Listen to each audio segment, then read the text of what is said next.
قومه ليبين لهم وما أرسلنا من رسول إلا بلسان قومه।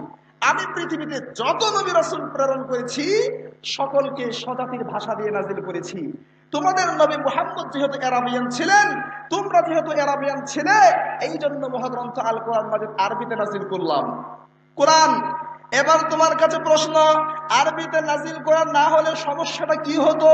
কোরআন বলছে আরবিতে নাজিল করা না হলে কি সমস্যা হতো?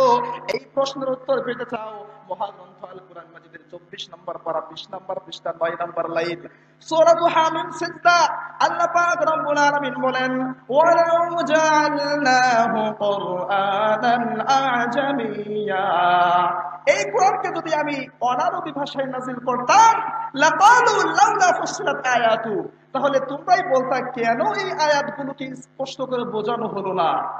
আ'জামিয়্যু আরবি, কোরআন হচ্ছে আরবি ছাড়া আর রাসূল হচ্ছে আরাবিয়ান, এই প্রশ্ন তোমরাই করতা, এই জন্য কোরআন আরবিতে নাজিল করেছি। সম্মানিত উপস্থিতি, কোরআন, এবার তোমার কাছে আমার প্রশ্ন, তুমি নাজিলের কারণটা কি, কেন নাজিল হয়েছ? কোরআন বলছে আমি একাধিক উদ্দেশ্যে নাজিল হয়েছি।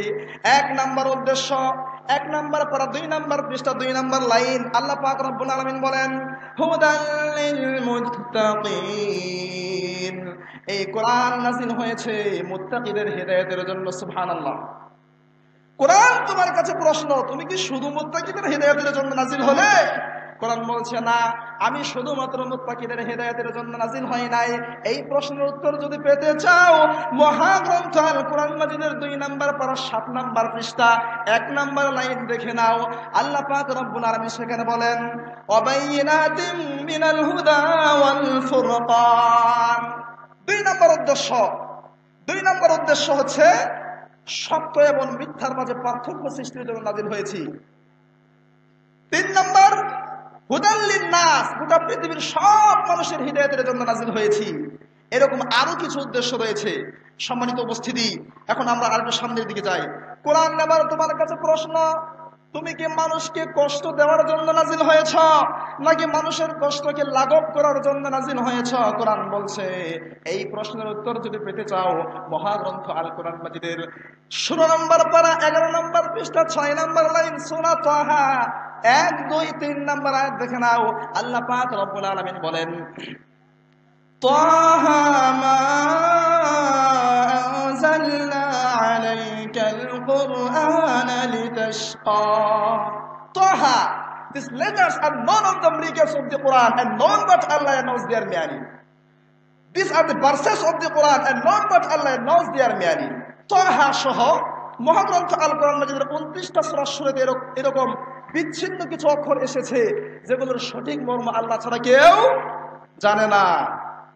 তো কোরআন বলছে মা আনজালনা আলাইকাল কুরআনা লিতাশকা, we have not sent down the Quran to you to cast you, হে নবী মুহাম্মদ, আপনাকে কষ্ট দেওয়ার জন্য কোরআন নাযিল করি নাই। কেন?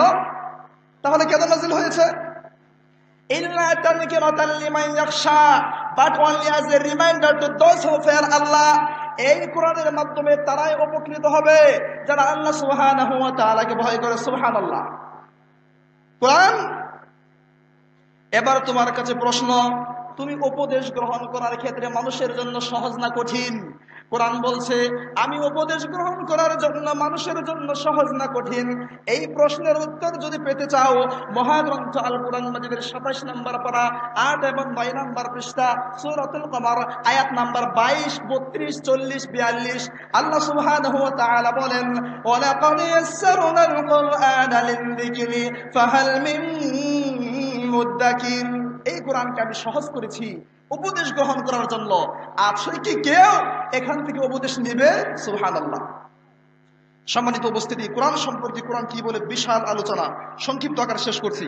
এবার কোরআন তোমার কাছে প্রশ্ন, তোমাকে যদি পাহাড়ের উপর নাজিল করা হতো তাহলে কি হতো?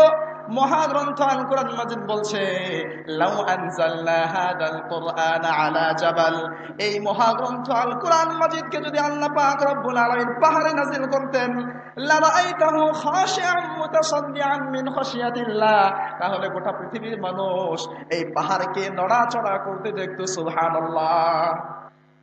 সম্মানিত উপস্থিতি, কোরআন তোমার কাছে প্রশ্ন, তুমি কেমন কিতাব?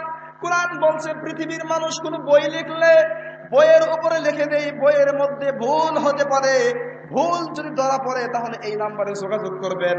কিন্তু আল্লাহ পাক রব্বুল আলামিন মহাগ্রন্থ আল কোরআন মাজিদের শুরুতে লিখে দিয়েছেন যালিকাল কিতাবুল লা রাইবা ফি, এটা এমন কিতাব যে কিতাবের মধ্যে কোনো সন্দেহ আছে? সুবহানাল্লাহ। কোরআন এবার তোমার কাছে প্রশ্ন, কোরআন এবার তোমার কাছে প্রশ্ন, তোমার মতো কোরআন কি কেউ বানিয়ে নিয়ে আসতে পারবে? কোরআন বলছে আমার মতো কোরআন কেউ বানিয়ে নিয়ে আসতে পারবে কিনা জানতে চাচ্ছ?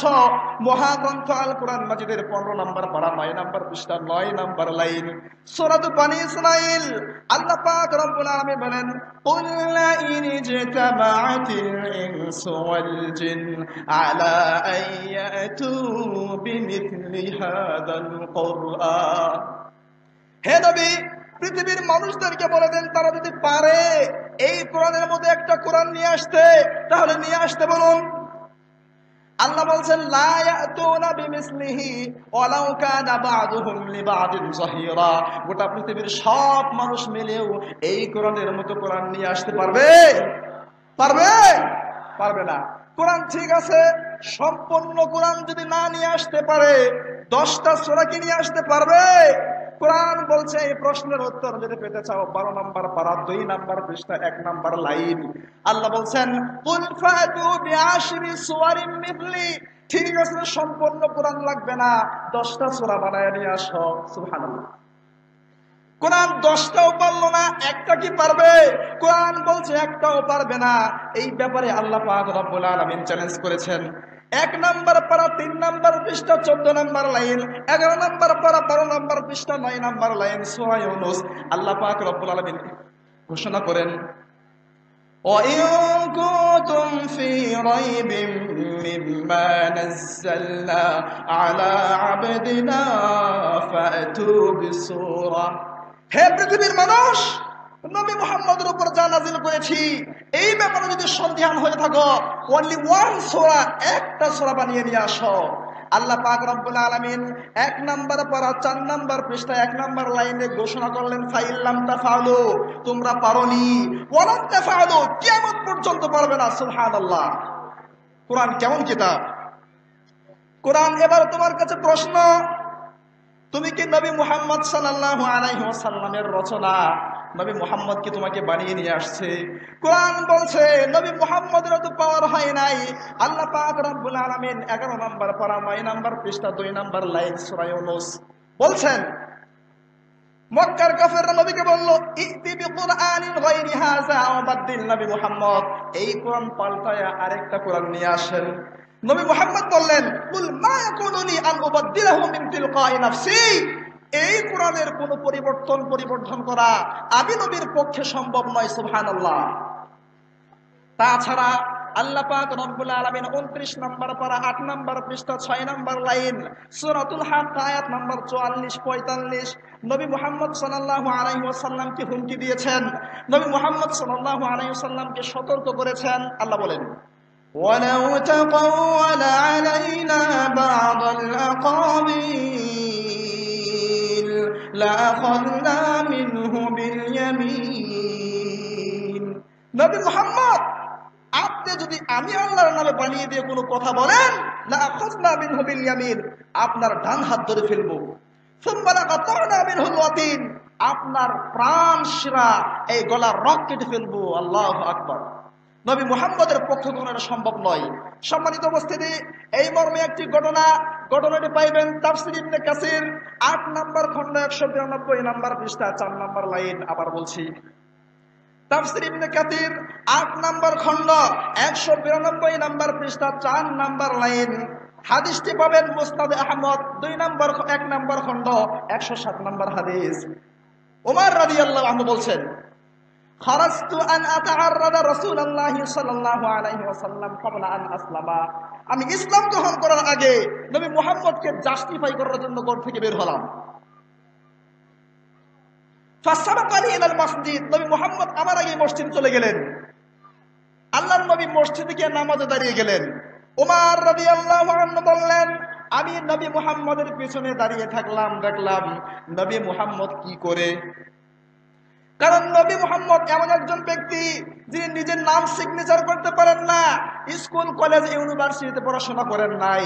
এত রাত্রিতে নবী মুহাম্মদ সাল্লাল্লাহু আলাইহি ওয়াসাল্লাম কি পড়েন এটা দেখার জন্য আমি আসলাম।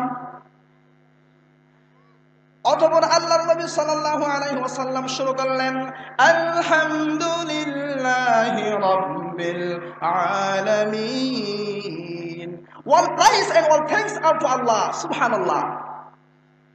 এভাবে আল্লাহর রাসূল সূরা ফাতিহা শেষ করে শুরু করলেন, আল হাক্কাতু মাল হাক্কা ওয়া মা আদরাকা মাল হাক্কা। ওমর রাদিয়াল্লাহু আনহু বললেন, আল্লাহর নবী তো মূর্খ মানুষ, এত সুন্দর করে কোরআন পড়ে কি করে, এত সুন্দর করে এত রাত্রিতে কি পড়ে। নবী মুহাম্মদ মনে কবি হয়ে গিয়েছে। কবিরা যেমন বলে, কবিরা যেমন যেমন বাংলা কবিতা, অনন্ত অসীম প্রেমময়ী তুমি বিচার দিনের স্বামী, যত গুণগান হে চির মহান তোমারই অন্তর্যামী। কবি নজরুল, বাজেছে দামামা পাথরে আমামা, শির উঁচু করি মুসলমান, দাওয়াত এসেছে নয়া জামানার ভাঙ্গা কেল্লায়।